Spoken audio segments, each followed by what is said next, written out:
Europe, 1954. Throughout the continent, there is a growing sense of optimism. As the nightmare of World War II begins to fade, former enemies forge new links. There's a spirit of enterprise. Civil aviation is booming, boosted by technological advances made during the conflict. In just 2 years, the number of airline passengers has nearly doubled. 9:30 a.m., Sunday, January 10th, Rome Airport. Here, a dozen planes come and go every hour. On the tarmac stands Flight 781 en route from Singapore to London. The plane is a British-built de Havilland Comet. It's the marvel of its day and the perfect symbol of the new technological age. The Comet is the world's first passenger jet, and it's halving journey times around the world.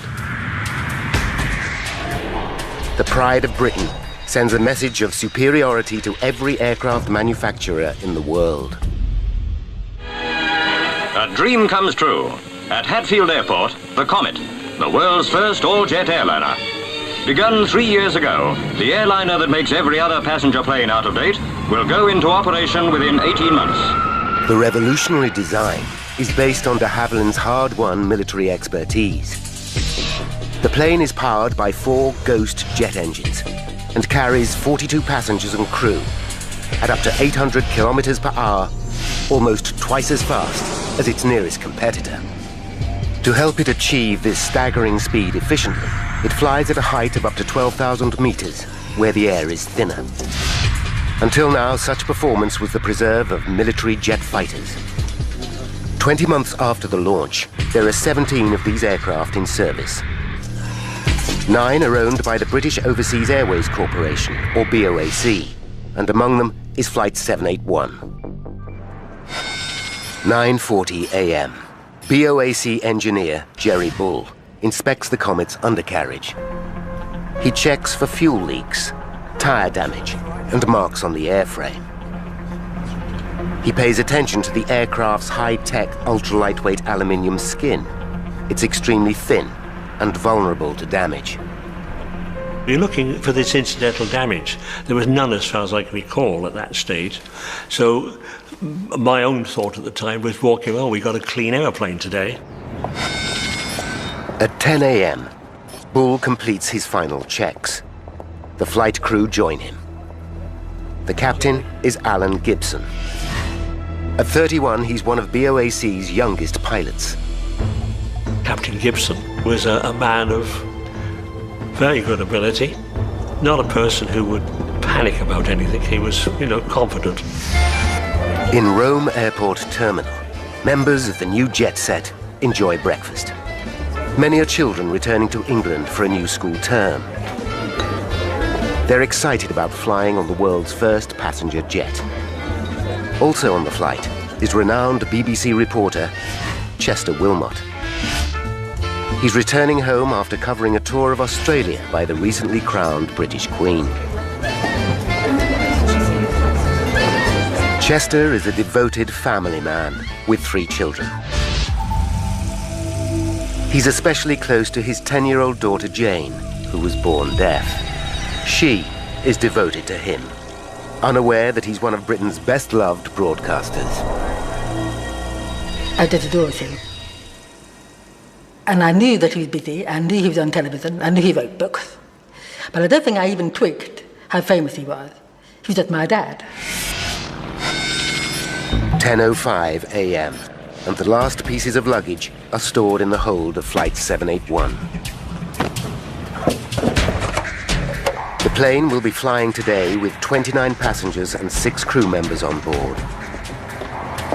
One of the passengers is 23-year-old Bernard Butler. Bernard is an electrical engineer who's been working in Bahrain to save money for his forthcoming wedding. His fiancée is Pat Knight. They've been engaged for 2 years and plan to marry in a fortnight. I've made the bridesmaids' dresses. All the invitations had gone out. And we'd already received wedding presents. Everything was planned. Bernard is returning home with a surprise. He's picked out a dress for Pat to wear at their wedding. At 10:18 a.m., all pre-flight checks are complete. Captain Gibson signs to confirm that everything is in order. Captain Gibson seemed very relaxed, also looking forward to getting home.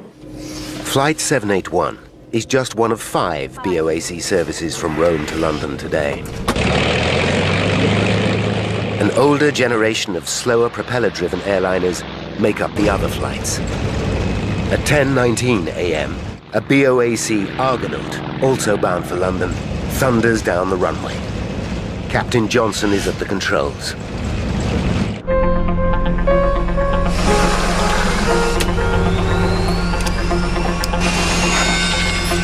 At 10:30 a.m., 11 minutes after the Argonaut's departure, the Comet taxis to the runway. Jerry Bull salutes goodbye. BA 781, this is Ciampino Control. Control, this is flight BA 781. We are clear for takeoff. Roger. Air traffic control grant permission for takeoff. 1 minute later, the high-tech plane takes to the air. It's a sunny day, and conditions for flying are perfect. The journey to London will be exactly 2 hours and 37 minutes. The gleaming jet will arrive at London Airport a staggering 2 hours before the propeller-driven Argonaut. Such speed is so far beyond anything produced by American rivals Boeing and Douglas that Comet's manufacturer de Havilland expect to dominate this booming market. Throughout Britain, expectation is high, from Prime Minister Winston Churchill down. It was important from the British point of view to have our aircraft in the air, and an aircraft which was far better than anything else. So it was a booster. But since the Comet entered service 20 months ago, there have been 2 accidents with the loss of 54 lives. In March 1953, one crashed on takeoff in Pakistan. 2 months later, severe weather was blamed for a second disaster in India. As both accidents occurred in difficult conditions, reliability of the Comet is not in question. At 10:38 a.m., Flight 781 climbs to an altitude of 11,000 meters, twice as high as any other passenger aircraft. To achieve this, while allowing passengers to breathe comfortably, the engineer operates a pressurization system from the cockpit. As the Comet rises, the air pressure inside the cabin is maintained at the equivalent altitude of 2,500 meters, a level easily tolerated by the human body. But for some passengers, adapting to this new sensation is difficult. Soon, though, they acclimatize and settle back into their seats for the flight. What they cannot know is that they will never make it to London.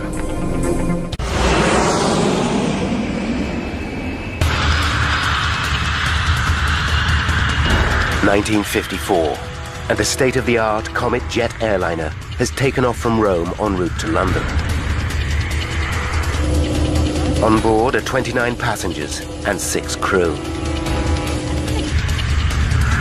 As Flight 781 climbs, Captain Gibson receives a message from Captain Johnson in the slower Argonaut that took off a few minutes earlier. Check receiving. Each pilot uses the plane's call sign. How Jig for the Argonaut, Yoke Peter for the Comet. In due course, can you pass on height of cloud layer, please? Well, we're currently at 20,000 feet. Then I'll let you know when we pass through. Roger, out. At 10:42 a.m., Captain Gibson contacts air traffic control. You're a beam of the Civitavecchia beacon flying at 23,000 feet. The plane will fly northwest over the Italian coastline, high above the Mediterranean Sea.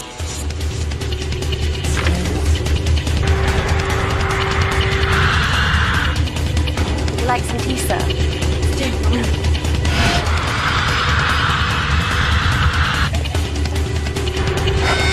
At 10:51 a.m., Captain Gibson again radios the Argonaut. George Howard Jig from George York Peter.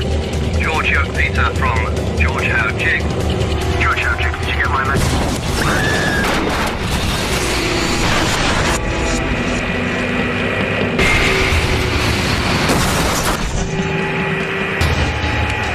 The message ends mid-sentence. York Peter, come in, please. When Captain Johnson gets no response, he contacts Rome Airport. We've lost contact with BA 781. They just seem to have disappeared. Can you raise them? At 10:56 a.m., the airport controller tries to contact the Comet. Without success. They fear something is terribly wrong. 200 kilometers northwest, on the island of Elba, a group of Italian fishermen are repairing their nets. Among them is 33-year-old Luigi Papi. As they work, something extraordinary happens. I felt a break in the air, and then there was a bang, and I heard a sound like thunder, but it was not like any thunder I'd ever heard before.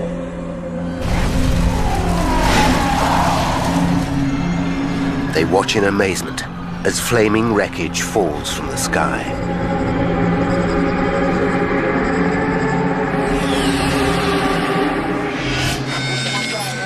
At 11:15 a.m., air traffic control receives word that a plane has crashed into the sea off the island of Elba.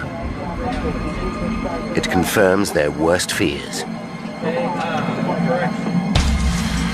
Jerry Bull hears the news. The senior engineer says, "Got some bad news, Jerry." And I look at him and he said, "The Comet's down." It's an emptiness. I don't know what else to say. You can't really describe it. It's just this numbness you get. And the next reaction, of course, is this something I didn't do? 12 p.m. Greenwich Mean Time. Chester Wilmot's family arrive at Heathrow Airport in West London to welcome the BBC reporter home. The day was sparkling. We arrived at the airport about 10 minutes before the flight. Pat Knight arrives with a friend after a 4-hour journey from Nottingham. She's looking forward to seeing Bernard again. It was 11 months since I'd seen Bernard, and I was very excited that he was coming home and I was going to see him. 1,200 kilometers away, a small flotilla of fishing boats heads off the coast of Elba towards the crash site. At first, we saw nothing. Then we saw a flock of seagulls which were pecking at something. So we headed straight for the seagulls. And that was where the plane had crashed.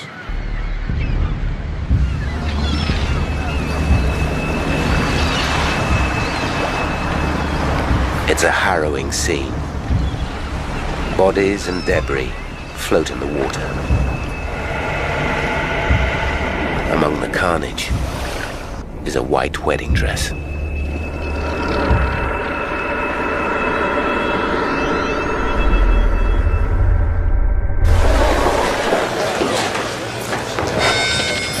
(1:30 p.m.) Flight 781 is now over an hour late. Airport staff mark the plane as delayed.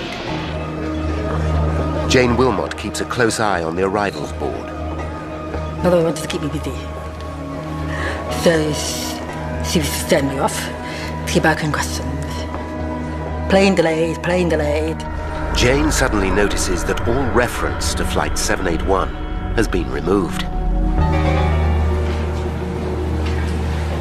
She decides to ask at the BOAC desk. Excuse me. And I asked questions of why is it not there on the board? It's not on the list anymore. Why is it gone? Oh, I'm afraid I can't give you that information at the moment, dear. We can't tell you. Have you got someone with you? Go and get your mother. I'll be happy to speak with your mother. Edith Wilmot is taken to a side room. Her children wait outside. They still believe their father's plane is delayed. How this? Oh, well. These things happen. Minutes later, Edith returns visibly shocked and close to tears. Darlings, there's been an accident. She tells her children that Chester is dead. Jane will never see her beloved father again. I just couldn't believe it was happening. But I was very upset because I knew he was coming home for my birthday. And I kept on saying to myself, it wasn't his fault. He wasn't the pilot.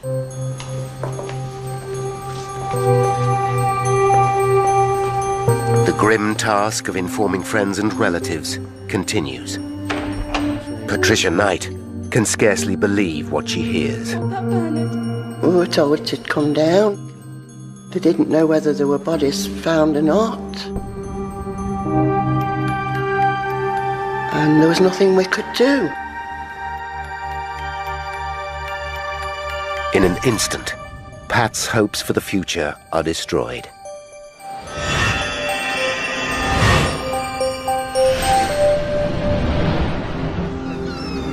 In Italy, the fishermen begin the gruesome task of recovering bodies.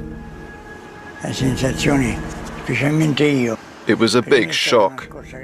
Every time we went near a corpse, we would shout, "Come over here, come over here," because they seemed still alive. Their eyes were open. But when we got near, you could see they were dead. In total, 35 passengers and crew die on board Comet Flight 781. 15 bodies are recovered. There are no survivors.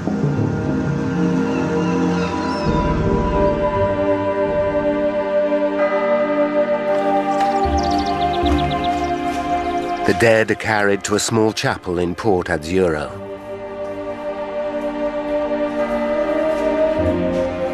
Local people say prayers.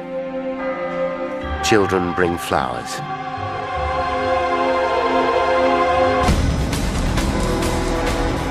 The horrific crash is headline news around the world. The question on everybody's lips is how could the most advanced airliner in aviation history just fall out of the sky? Was it a tragic accident or something more sinister?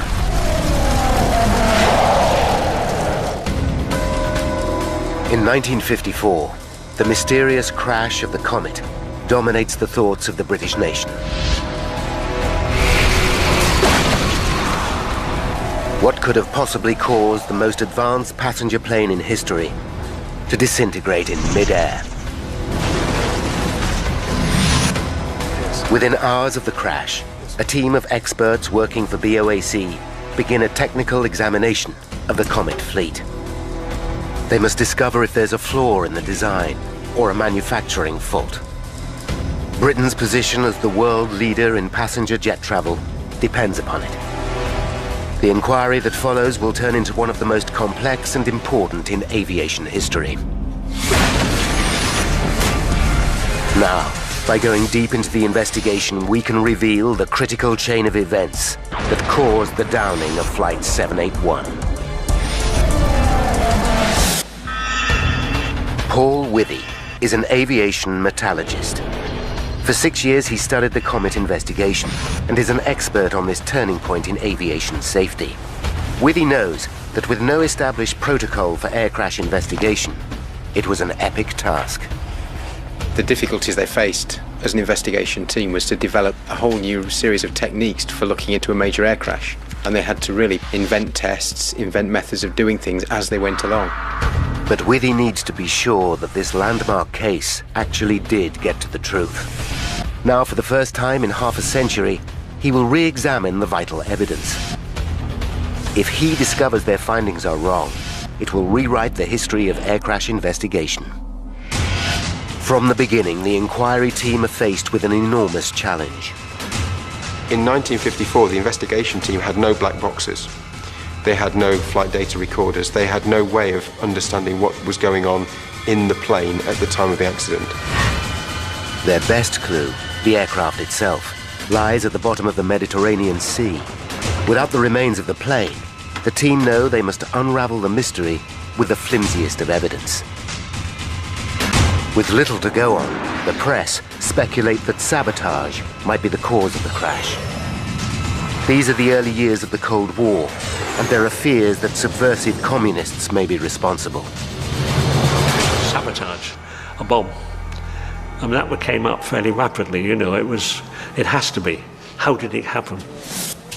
A bomb could have been hidden on board while the plane was taking on extra baggage. It's only a theory, but if true, it would at least eliminate doubts about the safety of the Comet itself.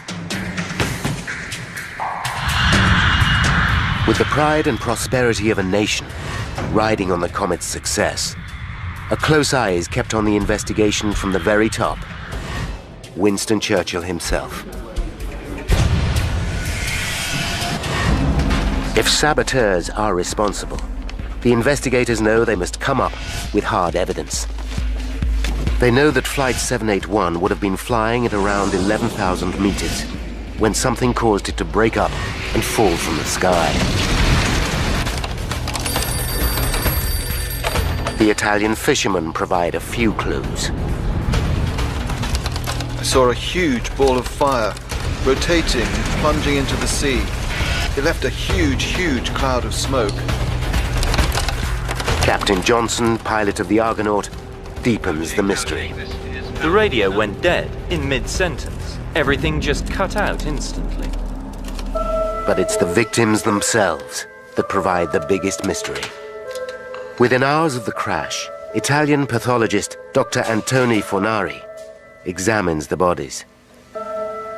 Despite Fornari's considerable experience, he finds a pattern of injuries he has never seen before. The victims suffered broken limbs and damaged ribs, injuries sustained after death. But what confuses Fornari is that many of the bodies have fractured skulls, wounds he discovers that were sustained before death. He finds another puzzling clue. The lungs of almost all the victims are extensively damaged. Many have ruptured like an exploding balloon. To top it all, Fornari finds no evidence of a bomb blast. It's a strange, perplexing picture, and he's baffled. With so little evidence, the investigation hits a dead end. Concerned, Prime Minister Churchill summons his advisors and takes an unprecedented step. Churchill commands the Royal Navy to retrieve the wreckage of Flight 781 from the seabed. His orders are simple: endeavor to locate and salve Comet. The task, however, is anything but simple. There has never been a salvage operation like it before. The wreckage lies at a depth of 120 meters, and no one knows exactly where.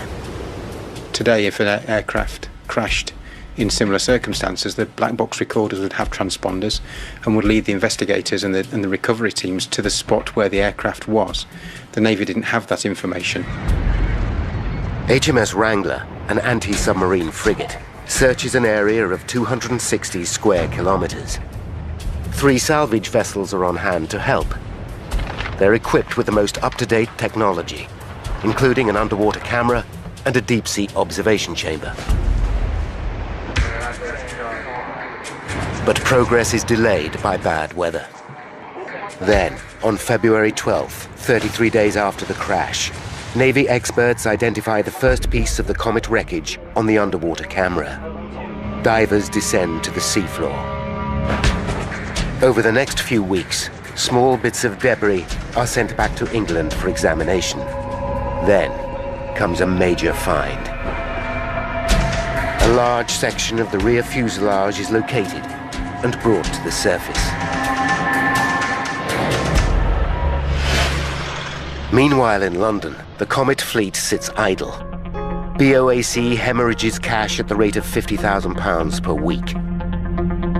With so much invested in the aircraft, pressure builds to get the planes back into the air. On March 23rd, 10 weeks after the disaster, the British government give the airline the go-ahead to resume service.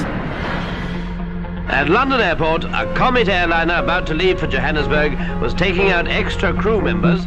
Press and television attend the relaunch. Everybody was in high spirits at the resumption of Comet flight. BOAC Chairman Sir Miles Thomas gives the Comet a public vote of confidence. We obviously wouldn't be flying the Comet with passengers in it on service were we not wholly satisfied that the conditions are acceptable for carrying passengers anywhere in the world.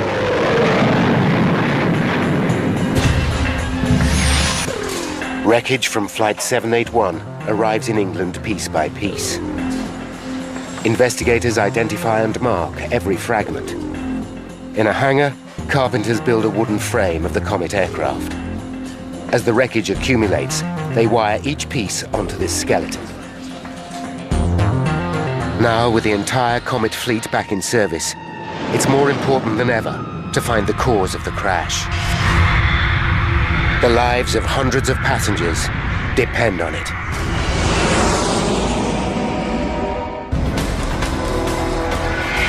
April 1954. While investigators urgently look for clues into the crash of Comet Flight 781, the British government give BOAC the go-ahead to relaunch their Comet fleet. It's a terrible mistake.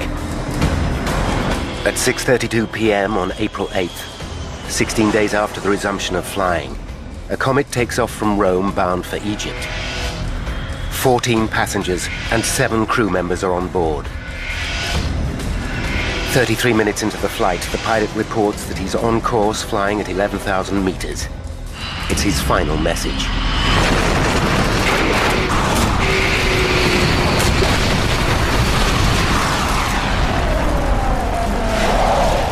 A further 21 people are dead.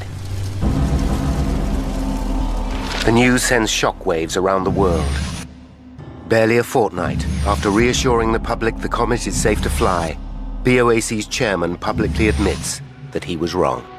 Obviously, we cannot continue to carry the public in Comets until this disaster is fully explained. Similarities between the two accidents are uncanny. Both planes were refueled and checked at Rome by the same engineers, including Jerry Bull. You just can't accept that an aeroplane like this, again, it's gone down the same way, and you've lost these people again. Both aircraft were flying at an altitude of around 10,000 meters. Both crashed into the sea shortly afterwards.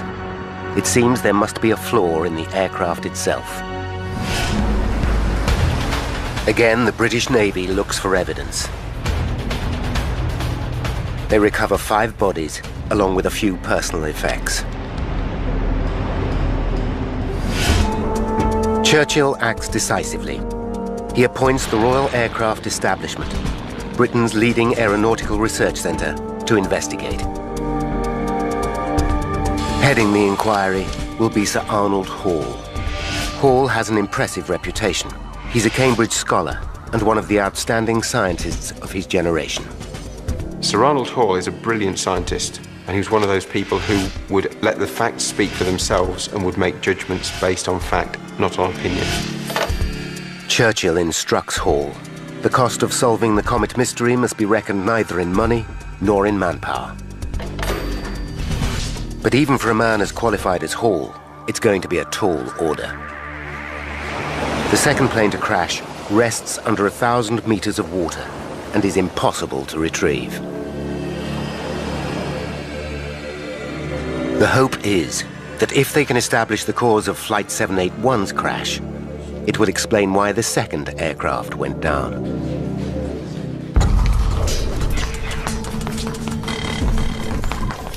Over the next 4 months, 781's wreckage is methodically pieced together at Sir Arnold Hall's headquarters in Farnborough. It's groundbreaking work. Never before on that scale had an aircraft been reassembled by anyone, and the investigation team had to learn how to do it and develop the techniques and tools to reassemble a very badly damaged aircraft. As they examine each piece of debris, they find intriguing clues.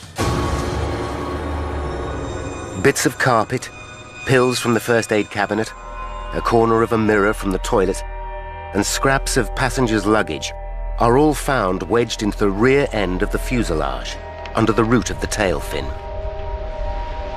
It suggests an explosion at the front of the cabin that blasted personal belongings to the rear of the plane.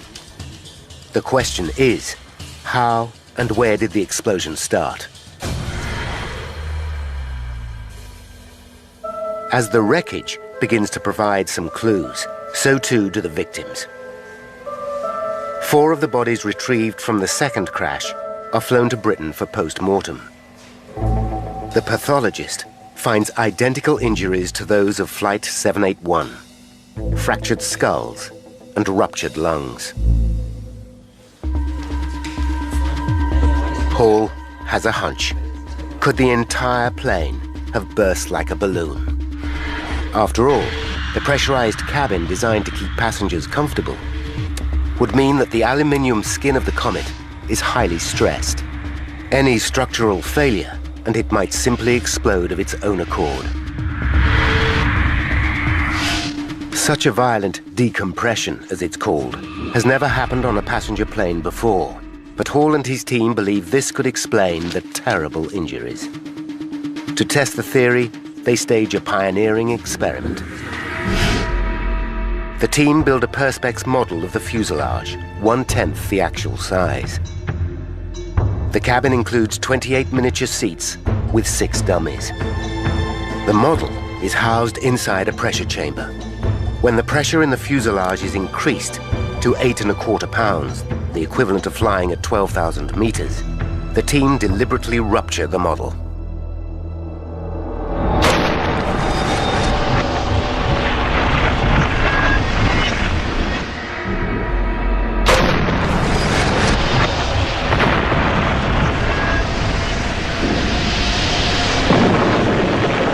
A high-speed camera captures the results.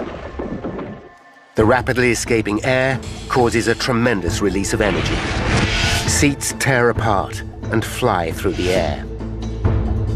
The dummies catapult vertically and smash their heads on the cabin roof. It's a graphic demonstration of a phenomenon experts like Paul Withy understand only too well. The pressure cabin exploding is the same as a 500-pound bomb going off inside the cabin. The experiment appears to explain how the victims of both flights sustained such horrifying head injuries. Not only that, the sudden change in pressure would cause the air inside the victims to expand rapidly, rupturing their lungs instantly.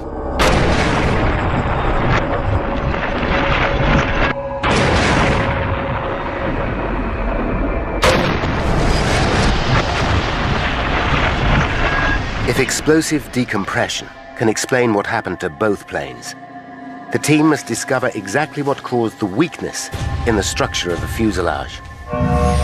But a failure in the aluminium skin seems implausible.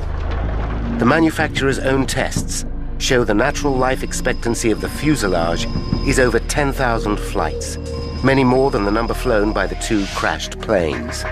Nevertheless, Sir Arnold is not a man to leave any stone unturned. He decides to put the entire airframe to the test. Sir Arnold Hall decided that failure of the pressure cabin could be one of the possible causes. And because he wanted to make sure that everything was looked at, this was just one of the tests that was performed. Before testing begins, the team look closely at the Comet design. They discover that to withstand the stress caused by repeated pressurizations, the skin of the aircraft must be immensely strong, but it must also be extremely light. In order to achieve this, de Havilland developed a lightweight aluminium alloy skin, just over 0.5 millimeter thick.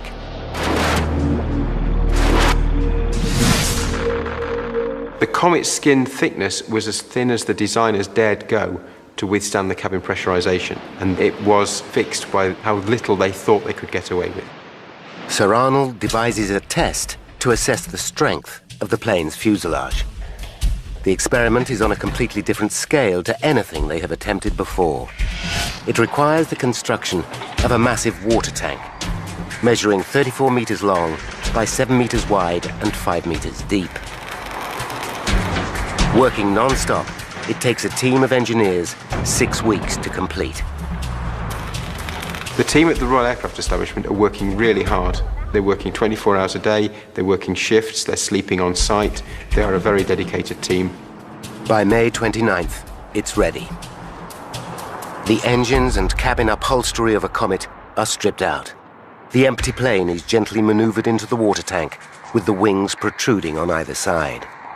Hydraulic rams move the wings up and down to simulate flight conditions. Engineers fill the tank and the plane with water. When they are both full, they force more water into the plane, pressurizing it as if it were flying. After 5 minutes, engineers reduce the pressure. Each test puts the same amount of strain into the aircraft as a single flight at 12,000 meters. Sir Arnold plans to test the fuselage to destruction. It could take up to 5 months. The experiment runs 24/7. Using 1950s technology, it's a grueling task.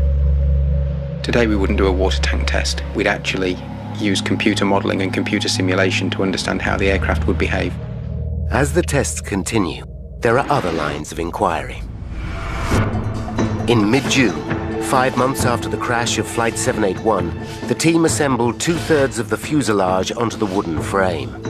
Half a wing lies on the floor. It's now clear from the tears in the metal that the aircraft has indeed decompressed violently and blown apart at the seams. By following the fractures back to where they started, they think the initial failure was probably at the front of the fuselage, somewhere between the cabin and the cockpit. It seems as if the tail and rear fuselage then came away from the main cabin. The rear wing structure followed, and then the outer wingtips. The cockpit broke away as the plane plummeted to Earth, and finally fuel from the wings set the debris ablaze. But the exact cause of this tragedy is still a mystery. Then, on June 24th, Sir Arnold Hall gets a call that changes everything. The team running the water tank test has had a major breakthrough.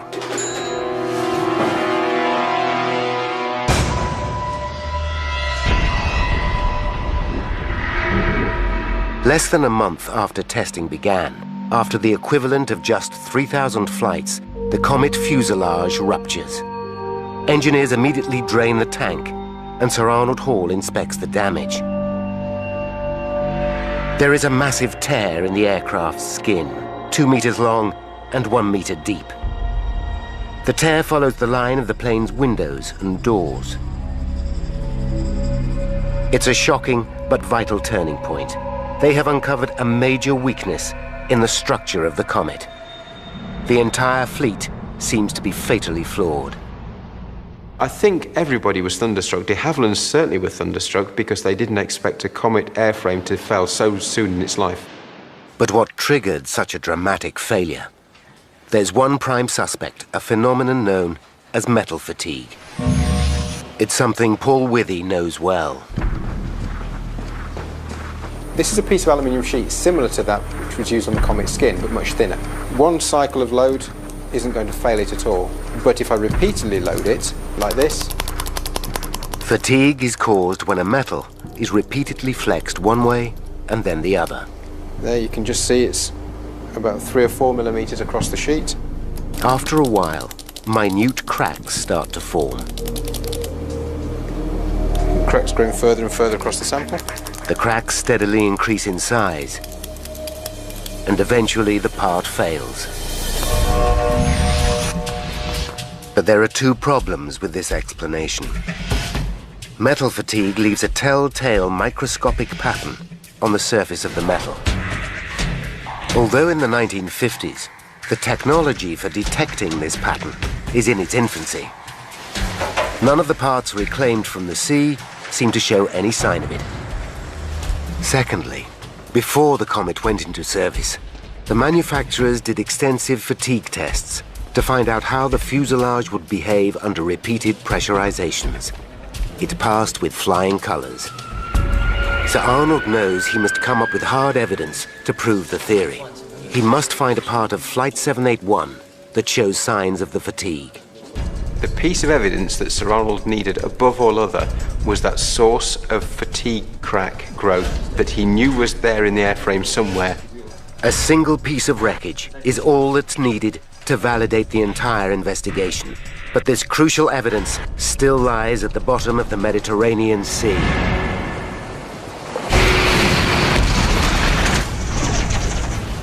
It's 1954, and investigator Sir Arnold Hall believes that the cause of the two comet crashes is a rupture in the plane's lightweight skin. After a unique pressure test on the comet's cabin, the team examined the 2-meter split that has ripped along the side of the fuselage.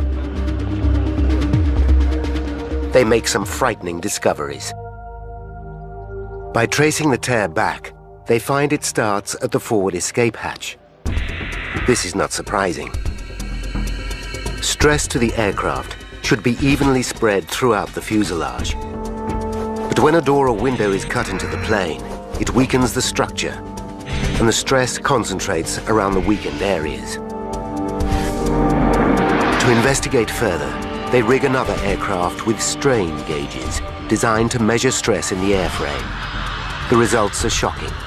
During flight, the stress to the skin around the plane's windows and doors reaches 70% of its total strength, 4 times greater than the rest of the aircraft's skin. This is dangerously high and twice what the designers intended. Then the team discover an even more worrying detail. The supports around the windows are riveted, not glued as designed. The problem is, the rivets are punched into the metal, not drilled. This technique creates tiny manufacturing defects, which with repeated flying can turn into fatigue cracks.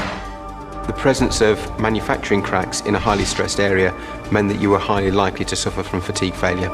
Sir Arnold and his team know they're getting close, but they have not yet conclusively solved the mystery.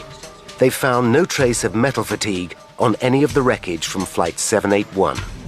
It was vital that he found that piece of evidence from the seabed that would tie the crash to the accident investigation in an unequivocal manner. Then on August 12th, 7 months after Flight 781 crashed, an Italian trawler snags a large piece of wreckage. It turns out to be a section of the roof from 781's fuselage. The piece includes 2 small windows built for sending and receiving radio signals. Sir Arnold Hall and his team inspect the wreckage at Farnborough and immediately find what they're looking for. A rivet hole in the corner of one of the windows shows a tiny crack. When they put the piece together with the rest of the wreckage, they find that all the cracks run back to this point.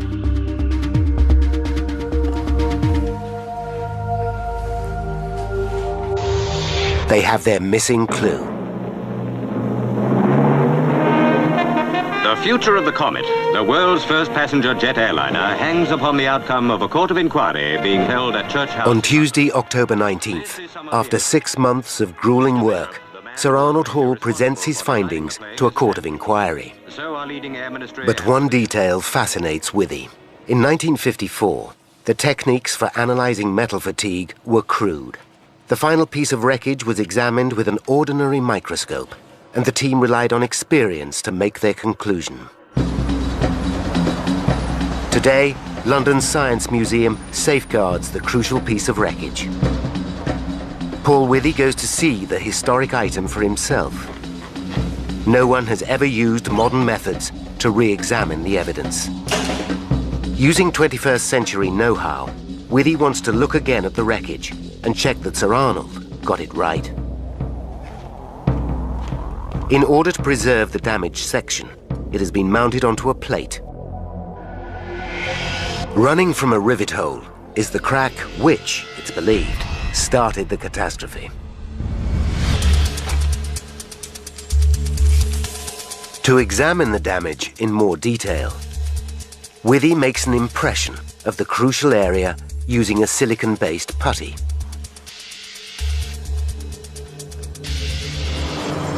Then, at Imperial College London, Withy uses an electron microscope to examine the sample. Magnifying the crack about 200 times, Withy shows what Sir Arnold would have seen. This is the fatigue crack we saw on the Comet skin, and Sir Arnold Hall and his team could see that using their techniques of the day. But zooming in further to 800 times, Withy can see detail that Sir Arnold never could. He finds a tiny manufacturing defect, probably formed when the rivet was punched into the metal. And it was that manufacturing defect that caused this fatigue crack to grow. And it's this image here that shows that Sir Arnold Hall and his team were right. It vindicates them in seeing that it was a fatigue crack, which then grew to failure. 52 years after the most groundbreaking and innovative investigation in aviation history, Paul Withy has conclusive proof that Sir Arnold Hall's results are absolutely right. Now, by rewinding the events leading up to that fateful crash, and by following the evidence uncovered during the investigation, we can reveal how Flight 781 was downed. 10:31 a.m., January 10th, 1954. 26 minutes to disaster. Flight 781 takes off from Rome Airport. The plane is designed with an exceptionally thin aluminium skin. Rivets punched into the aircraft during construction create microscopic manufacturing defects. On each flight, the pressurization system puts enormous strain on the fuselage, causing stress to the skin, especially around the windows and doors. Repeated pressurizations turn the manufacturing defects into fatigue cracks that get bigger with every flight. 19 minutes to disaster. Flight 781 climbs to 11,000 meters. As it ascends, the pressure increases and the aircraft's skin becomes more stressed. At 10:51 a.m., the Comet's pilot, Captain Gibson, sends a radio message. George Eldrick from George York Peter. 5 seconds to disaster. A fatigue crack reaches 2 centimeters in length, and the aircraft skin rips apart.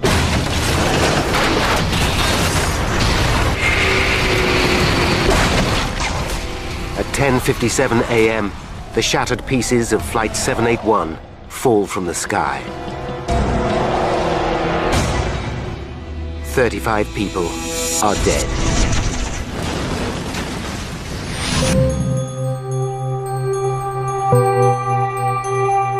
On the island of Elba lies a memorial to those who lost their lives over 50 years ago. The pain of the tragedy will never be forgotten, but the scientific understanding gained during the investigation is comfort to some. I know it gave my mother a great deal of comfort that the test they did on the following the Comet crash did save people's lives later. 4 years after the crash, the Comet did fly again, but it never achieved the commercial success it once promised. In the interim, American company Boeing developed their own passenger jet and became the dominant force in the world of aviation. The de Havilland Aircraft Company went into decline and were eventually taken over. Passenger air travel had changed forever.